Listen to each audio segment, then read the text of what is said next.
Kembali di News Sore, pemirsa, polisi buru penyelenggara tarung bebas di Makassar, Sulawesi Selatan yang melibatkan pelajar. Sementara peserta tarung bebas terancam hukuman penjara 1 tahun.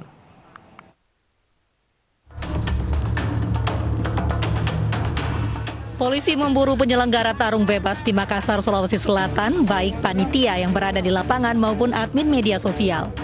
Pertarungan ilegal bertajuk Makassar Street Fight sebelumnya viral dan menampilkan pertarungan dua pemuda yang dikelilingi penonton bak film Hollywood.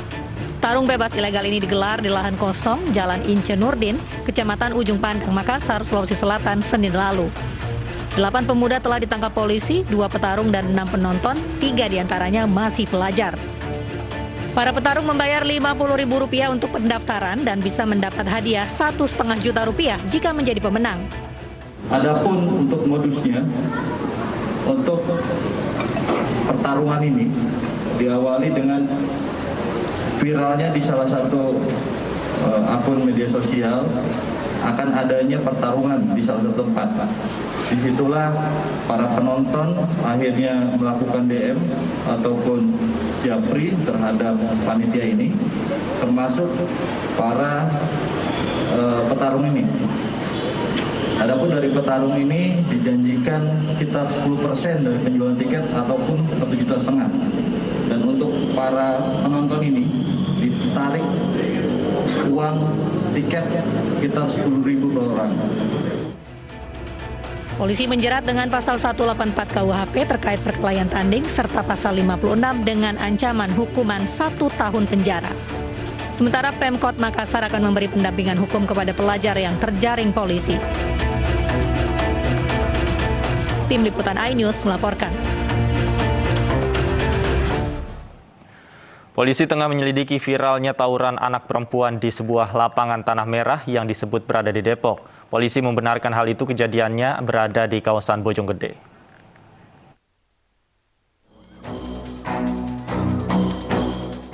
Polisi terus menyelidiki kasus perkelahian siswi SMP di wilayah Bojonggede, Kabupaten Bojong, Jawa Barat yang sempat viral di media sosial. Polisi memastikan video direkam pada 2 Agustus pukul 16 waktu Indonesia Barat. Kasubag Humas Polres Metro Depok Kompol Supriyadi mengatakan anak-anak di video merupakan siswi dari 3 SMP di wilayah Bojonggede. Polsek Bojonggede juga sudah menemui kepala sekolah masing-masing dan berkomitmen akan memberikan sanksi pada para siswi. Diduga tawuran sudah menjadi tradisi, pasalnya geng siswi sekolah diminta kakak kelasnya untuk berkelahi dan janjian melalui media sosial di Instagram. Dari mereka melakukan kegiatan ini dengan cara menggunakan IG. Yang mereka berjanjian ketemu di tanah merah itu yang ada di Rawa Panjang. Ya akhirnya terjadi perkelahian seperti itu.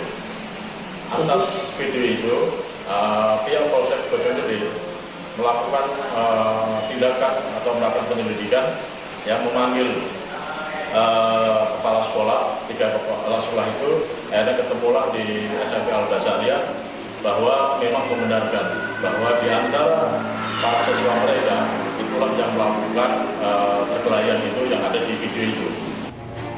Polisi akan menyerahkan perihal sanksi yang dijatuhkan kepada masing-masing sekolah. Dari Depok, Jawa Barat, Yung Rizky, iNews melaporkan.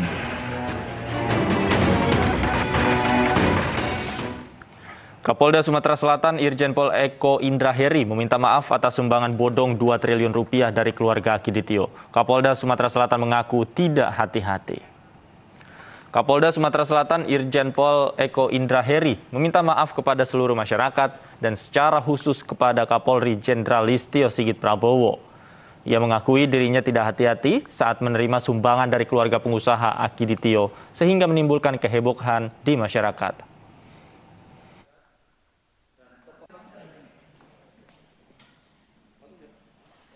Ketidakhati-hatian saya selaku individu ketika mendapatkan informasi dari awalnya adalah Ukadinkes menghubungi saya karena akan ada sumbangan dari keluarga Akidi yang disampaikan melalui Bapak Profesor tadi. Terima kasih, sekali lagi saya mohon maaf atas kegaduhan ini, walaupun ini sifatnya pada pribadi, tetapi saya tidak lepas jabatannya sebagai Kapolda. Oleh karena itu, mudah-mudahan ini pengalaman yang luar biasa bagi saya pribadi, bagi seluruh masyarakat dan bangsa Indonesia. Sementara itu, pemirsa, Mabes Polri mengirimkan tim internal untuk memeriksa Kapolda Sumatera Selatan Irjen Pol Eko Indraheri. Sebelumnya berdasarkan pemeriksaan PPATK, biliet giro 2 triliun rupiah dari keluarga Akiditio tidak ada alias bodong.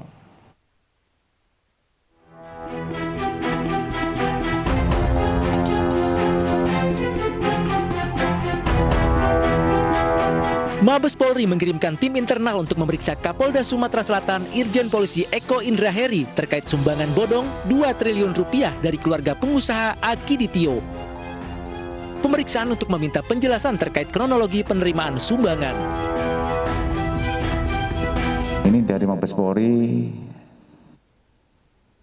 sudah menurunkan tim internal, yaitu dari Irsus Itwasum Mabes Polri dan dari Paminal Divopam Polri. Ya, tentunya kan ingin melihat kejelasannya seperti apa, kasusnya bagaimana, dan itu adalah ranah daripada klarifikasi internal. Sementara itu, Pusat Pelaporan dan Analisis Transaksi Keuangan turun tangan untuk memeriksa kasus ini. PPATK menyimpulkan biliet giro 2 triliun rupiah dari keluarga Akiditio tidak ada, sementara dana sumbangan ini dapat dikatakan bodong. Kalau segala sesuatu terlihat too good to be true, dalam bahasa Inggris itu sulit dipercaya ya kebenarannya gitu. Itu maka kita harus think and rating, berpikir dan berpikir lagi gitu. Betul-betul kita mempertimbangkan apakah ini orang ini bisa dipercaya apa tidak, apakah uangnya ini ada apa tidak. Jadi memang harus selalu bertanya-tanya. Tapi kalau sumbangan itu sesuatu yang realistis sesuai dengan profil kan mudah. Misalnya ada pengumuman merata di kita nyumbang 2 triliun, orang tidak akan nanya, emang banyak gitu. Polemik sumbangan bodong ini bermula saat keluarga Akiditio menyumbang 2 triliun rupiah untuk penanganan COVID-19. Sumbangan diserahkan ke Polda Sumatera Selatan 26 Juli lalu. Berita sumbangan bernilai fantastis ini pun viral di media sosial. Namun ternyata sumbangan ini tak kunjung cair. Polisi lalu memanggil sejumlah anggota keluarga Akiditio untuk diperiksa. Dari Jakarta dan Palembang, Sumatera Selatan, Tim Liputan iNews melaporkan.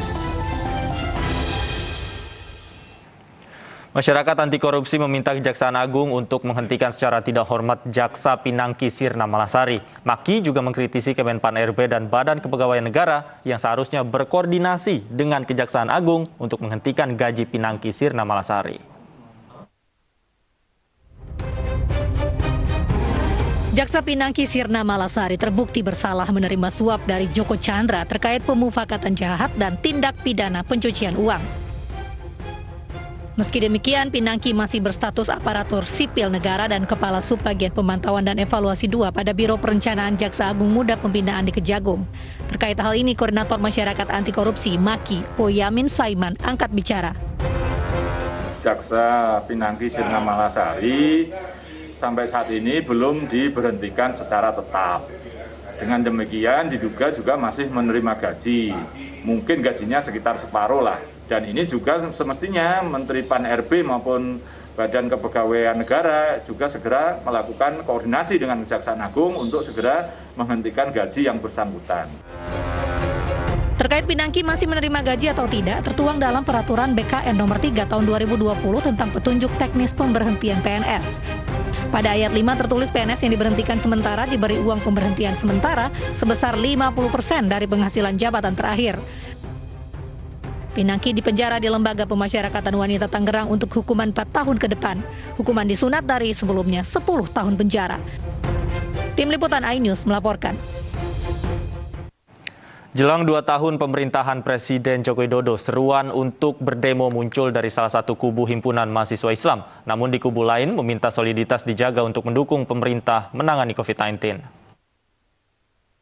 5 pegawai KPK yang dipecat adalah Dua kubu pengurus himpunan mahasiswa Islam berbeda sikap dalam merespon penanganan pandemi COVID-19 oleh pemerintah. HMI pimpinan Abdul Muiz menerbitkan surat instruksi untuk mengajak kader HMI berdemo pada tanggal 6, 13, dan 16 Agustus 2021. Unjuk rasa itu untuk mengkritik pemerintah yang dinilai gagal menangani pandemi COVID-19. Titik aksi dari gedung DPRD, DPR RI hingga Istana Negara. Sementara kubu HMI pimpinan Raihan Aryatama menginstruksikan sebaliknya.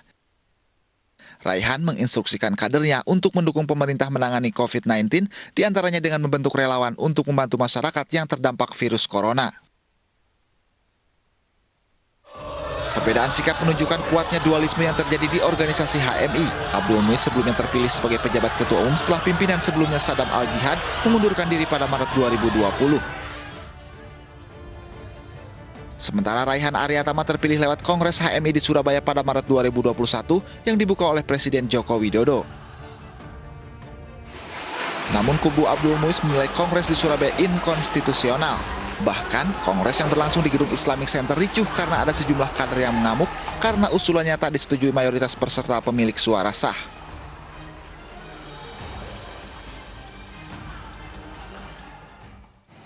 Vaksinasi massal yang digelar pemerintah Kota Banjarmasin di Gedung Olahraga Hasanuddin memicu kerumunan. Kami segera kembali, tetaplah di News Sore.